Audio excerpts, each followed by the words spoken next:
Started off with the Red Rocket taking on his old team. Look at that haircut to eyebrow ratio. They both come to such great peaks. That guy is something.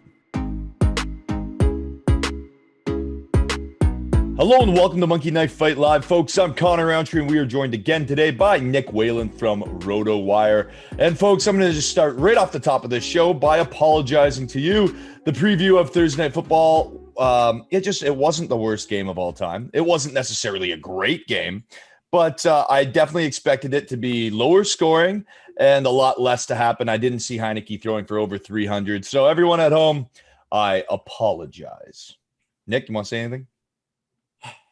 Yeah, I also apologize. We may have been a bit hyperbolic saying, we were pretty confidently declared that this was maybe going to be the worst NFL football game of all time. And I don't want to go as far as to say it was a good game. It reminded me, in fact, of the, Ravens-Raiders game on Monday night, where you're like, wow, that was fun to watch, but that was not a lot of great football being played. And that's kind of how I felt watching last night. It was sloppy at times. The pick by Heineke, that should have essentially given the game away to the Giants, who then proceeded to run 3 dives in 5 seconds and take no time off the clock. That was spectacular. It was not a well-played game. It wasn't an overly well-coached game. The Giants, again, should have won despite, basically giving the ball right back to Washington. Then you jump off sides on that field goal that was missed. And then, of course, you knew he was going to make it on the second attempt. But at the very least, a very, very entertaining game between two teams that I'm still not convinced are any good. But there were some highlight plays. I thought this was probably the second or third best game of Daniel Jones' NFL career, maybe even higher than that. Heineke certainly looked feisty. Man. Yeah, Terry McLaurin, we talked about him yesterday. I remain convinced that McLaurin is just as good, if not better, than I thought he was going into that game. He is just his route running is what really stood out to me last night. He knows how to get open, and he knows how to find space in zone coverage, and he knows how to break away in man. It's incredible to watch. His catching in traffic, he never really seems to take big hits. He's just an incredibly good football player, and he's one of those guys that you'd like to see with a little bit more of a competent quarterback. Maybe later in his career we get that, but to put up the numbers that he has so far with the quarterbacking that he has, it's all the more impressive. Well, let's get into some week one picks now. After Thursday Night Football, Sunday slate going on. We've got the Bills and Dolphins. It's a little bit of a rivalry contest there. Well, not little bit. They're in the same division. We got Tua and we got Josh Allen going up first here. Now, Josh Allen, 275 yards seems doable with how much we saw him pass the ball last season. And the Dolphins are one of 10 teams to surrender over 4,000 yards through the air last year. So just looking at the matchup on paper, seeing how the Bills offense kind of they didn't really get kick-started last week. They definitely were stuck in first gear, maybe broke out into second gear, but definitely didn't get into a consistent offensive rhythm that we're used to seeing from that Buffalo team. I think they can do it against Miami this week. I'm taking more on Josh Allen. Nick, how do you see that one playing out? I think we're aligned here. Hopefully we don't, just agree on every single pick like we did for Thursday Night Football, which ended up working out okay. Good, not great. But yeah, I do agree here. He got to 270 last week against a very, very good Pittsburgh defense and a Pittsburgh secondary that's among the best in the NFL. And, they were playing from behind, I guess, for most of that game, but it's not like it was like a massive deficit where you have to pass every single down. But, Miami's a feisty team. They're 1-0. They beat a good Patriots team in week one. I don't think this is going to be a pushover game for Buffalo where they're up big and can kind of take their foot off the gas. I think we see 4 quarters of Josh Allen, having to make plays and move the football. So I'm with you. I think a disappointing week one for the Buffalo Bills. I think this is a huge bounce back opportunity. I think they get the win, and I think Josh Allen gets back on track. Yeah, I'm completely with you on that one. I love them more. On the other side of the ball, the home team, the Dolphins, obviously you said it. They've got a huge road win in New England. The fact that they beat the Patriots is one thing. The fact they went into Foxborough to do it is a whole nother story. They were able to pull it off. Now they're at home against another division rival. Tua only had 202 yards last week, although he does get Will Fuller back in the lineup. With that said, though, I don't think Will Fuller, he is that deep shot ability. I don't think that's going to make a a huge difference against a Buffalo secondary that in my book is pretty solid. So I'm going to have to take less on the 225 from Tua. I think he is going to be chasing the game. I think he's going to be forced to pass, but I think his legs and kind of opening it up, getting out of the pocket will be more of the options there for Tua to keep Miami in this game. So I'm taking less. Nick, are we aligned on Tua or are we going opposite? I'm afraid to say we are, and I guess this is semi-breaking news. According to the good folks at, I don't know, what is the site, Rotowire.com, as of about an hour ago, Will Fuller will not play in week 2 due to a personal issue. So if you didn't feel great about Tua going over with Will Fuller in the lineup, I assume you feel even worse about it without Will Fuller. So he was the one reason that I was kind of like, I'm on the fence, because Will Fuller is that deep guy. You saw it in Houston. Right. He's the guy that goes and gets you 40 yards on one play, and he does it twice and maybe even 3 times a game. Well, that was Deshaun Watson throwing the ball, but right, exactly. I mean, that's when you're talking about a relatively low number for this, more or less, just over 200 yards for Tua. A 60-yard completion to Will Fuller gets you like a third of the way there. You take him out of the equation, that's a big deal. And Miami still has some weapons. Devontae Parker, Jalen Waddle, obviously, who looked really good in week 1. Preston Williams, Albert Wilson. You have a big play threat in Jakeem Grant, but none of those guys are Will Fuller. And I'm still not fully convinced that Tua is going to be good. And taking Fuller out of the equation again against, they went up against a good defense in week 1. They go up against maybe an even better defense in the Bills in week 2. I think for me, it's not an easy number or an easy under because the number is so low, but I will go just under on Tua. Yeah, I think the insurance marker for me was the fact that he only threw 202 yards last week in a gritty game in Foxborough, and I see this game being kind of similar. Exactly. But I also see the Bills wanting to push the football downfield, so it is interesting, and I do think it's a well-placed line, but I'm with you on the less. So, folks, we're both aligned on the more and the less on that one. Scroll down, hit submit, and you're in to win. Now, here's a fun matchup for you, Nick. The Red Rocket. Andy Dalton hosting the Bengals in Soldier Field. Finally, some fans back in Chicago for the first time in over a year. Let's start it off with the Red Rocket taking on his old team. Look at that haircut to eyebrow ratio. They both come to such great peaks. That guy is something.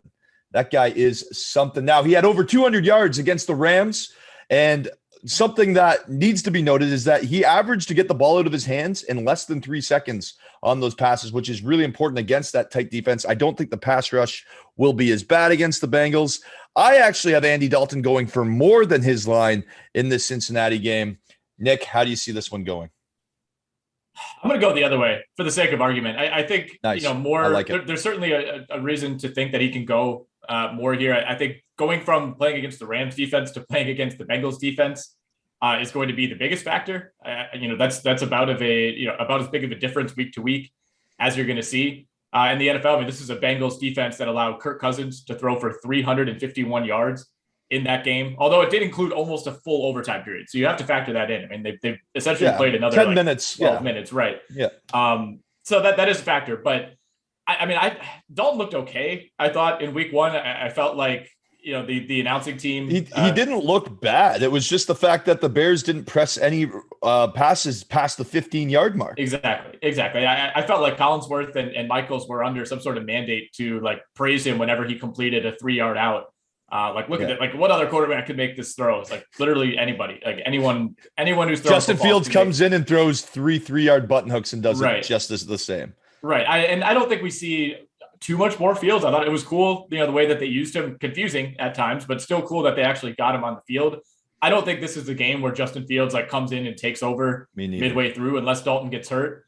But eventually that's going to happen. And I think we've seen this situation play out so many times where there's the lame duck veteran and, the high upside rookie or young guy behind him. Almost always it plays itself out and eventually, the Andy Dalton of the situation plays poorly enough that you have to make that decision. I don't think that switch permanently comes in week 2, but I think this is the start of that conversation getting louder and louder and louder. I don't think we see a great game from Andy Dalton against his former team. If I may, is this a revenge game? We see that word thrown around a lot in sports. I think it is actually. I think it is a bit of a revenge game. I think Andy Dalton, it's a first kind of crack. Cincinnati was his team. He was the guy he was the scapegoat there. They made it to the playoffs. They couldn't get the win. Move on from the coach, move on from the quarterback. Now everyone's saying Joe Burrow is the next coming of God. I mean, it's got to get under your skin a little bit. What, Nick? Okay, maybe not God. Of God? Maybe in Cincinnati. Hey, I'm not living in Cincinnati. Not even Jesus. We're going right up to God. We're going daddy time. Are you kidding me? Especially now they brought in Jamar Chase. He's recruiting now. He's bringing in the disciples. I would say Holy Spirit, maybe. Okay, well. Either way, the boy's getting the job done. But sticking with Andy Dalton for now, I think 235 yards is very, very doable against a Bengals defense that isn't all that great. I understand the Bears' O-line isn't that great, but if he can get the ball out of his hands, if they can stretch it downfield, and I think they will be able to do that against the Bengals defense. 202 yards against the Rams, I think that correlates at home. And I do think the Bears are going to put the pressure on Mr. Joe Burrow, flip the script, so the Bears will have the ball a lot. They dominated the possession against the Rams, which was kind of interesting. And I think they're going to do that at home against the Bengals. And I don't see Joe Burrow getting that opportunity. I think he's going to go for around 300 yards. So I'm also going to take the more, but I don't expect him to jump off the page this week just because the Bears pass defense is so bad. They brought in 3 cornerbacks this week, but that doesn't do anything. Signing 3 guys from free agency isn't going to fix your problems. You're still going to get skinned, especially by a guy like Joe Burrow, who has Jamar Chase, who has Joe Mixon, who has T. Higgs, all those weapons around him. The thing is, though, their O-line is so bad, and that Bears defensive front is going to be coming for blood. They're going to be at home. They're embarrassed from last week. Tyshawn Gibson promised they won't have a performance like that again, like that made an oath with the team. I think there's going to be some blood this week. I think Burrow can go for more than 270, but I like the Bears at home, and I like their defense to definitely make it tough on Burrow, but I think Burrow is going to have to go for 270 in this one. Yeah, I think you're right on most of those points. I think it's going to be a high volume game for Joe Burrow. I think there's a decent chance that, Cincinnati tries to establish the run, doesn't have quite as much success as it did last week with Joe Mixon. And, they have to lean more heavily on Joe Burrow. But I think I'm going to go less here. I think this is kind of a grinded out game that maybe ends up being a little bit closer than people would think. I mean, everybody's down on the Bears. Everybody's been questioning their decision-making all offseason. They're coming off of the a last loss. 3 years. Right. They're coming off of a loss to one of the probably 3 or 4 best teams in the league last week. Cincinnati coming in hot off of a win. A semi-surprising win over Minnesota. Well, an overtime win, right? Like a win that a team can rally around, an emotional victory. Exactly. But I also think it's possible that Minnesota is just not good. And, we look back 8 weeks from now and we're like, that wasn't really that impressive of a win. So I think it's possible that the Bengals are maybe a little bit overrated right now. The Bears, I can't believe I'm even saying this, maybe slightly underrated. But I think we see a close game. I think we see a game where the Bears defense looks a lot better than it did, giving up 321 yards on 20 completions to Matthew Stafford last week. Bad. Eddie Goldman maybe not playing in this game for Chicago. That could change things as far as pressure on Joe Burrow. But, everything we heard was Joe Burrow's going to get killed. They should have taken Penei Sewell. Wasn't really that much of an issue in week 1. I think that narrative probably returns a little bit against a better Bears defense in week 2. Joe Burrow under pressure. I think he goes under. I think it's a high attempt game, maybe not a high efficiency game. I'll go less on Joe Burrow. Yeah, for some reason, I just feel like one deep shot is going to get through to Jamar Chase just based on the Bears defense from last week, and it's just going to push him over, literally like a 70-yard bomb. And that's going to be Chase did look good. We got to say that. I mean, expectations were so low after preseason, but he looked like himself. No, he took a step right off the last page on a step off the field on LSU and put it right on the page down there in Cincinnati. Now, Nick. Oh, let's see your T-shirt today. What are we rocking here? Some Jacksonville Jaguars, and we got some Jacksonville Jaguar props for you coming at you hot. Come on, guys. Game of the week. We got Trevor Lawrence, the Golden Boy, versus Teddy Bridgewater. This is a legitimately interesting QB matchup. It is. I have to find where this Bridgewater looked good last week, but let's talk about those Jaguars for a second because there's a little bit of hype behind them. Nick, how you feeling? How does Jaguar Nation feel right now, if that's a thing? Horribly. I think they looked awful in the preseason and looked exactly the same in week 1. I think their coach is probably going to quit at some point before the end of the season. He looks more miserable than anybody.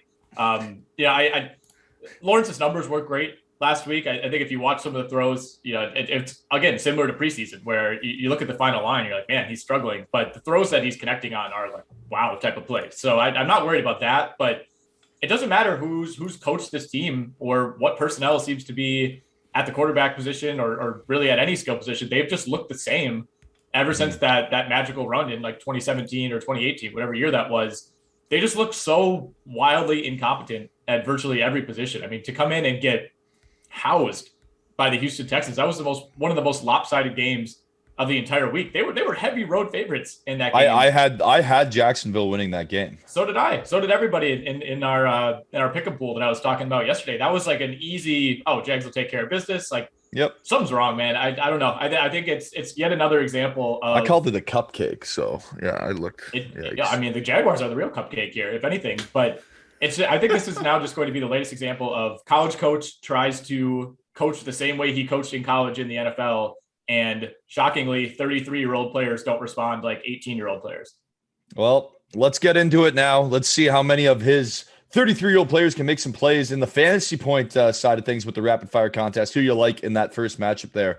Noah Fant. This is just specific to Laviska Shenault for Nick. We do not need to go Nick. Down the Cortland Sutton, Melvin Gordon train. No, we do not. The Tim Patrick, Marvin Jones assessment. All right, well, Nick. No offense. Nick, any words there on the receivers? I mean, who would I be if I didn't take Shenault here? I don't even care, who he's going up against. It could be Shenault versus Christian McCaffrey. I'm taking Shenault. In the fantasy points, there you go. Number 1 draft pick versus probably pick 120, whatever he would have gone in.